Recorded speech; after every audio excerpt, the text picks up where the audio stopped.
Karena di konteks kali ini, sekali lagi gue akan membuktikan kekeliruan Menteri Keuangan Purbaya dengan menggunakan data dan ekonometrika. Oh, how could I ever compete with her? How could I ever trust you again?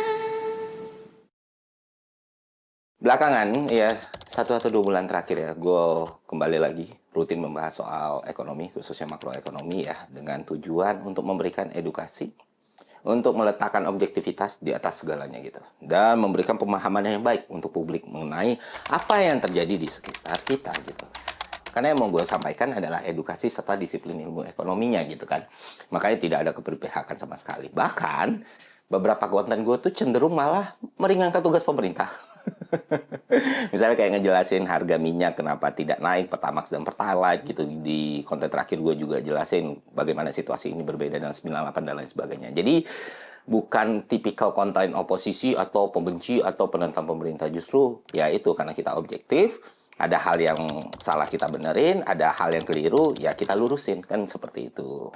Yang menarik adalah di salah satu konten prinsipil ekonomi, gue nge-breakdown angka pertumbuhan ekonomi 5,61% yang sebelumnya itu sangat diglorifikasi dan dibangga-banggakan. Nah, di sana gue jelasin, konsumsi itu akan selalu jadi komponen terbesar ya di negara Indonesia. Butuh waktu lama banget mengubah itu. Itu sesuatu yang tidak terelakkan gitu. Tapi yang perlu ditekankan adalah kenaikan belanja pemerintah sampai 21,81%. Pertumbuhan pertama setinggi itu di sejarah Republik ini dalam era modern ya.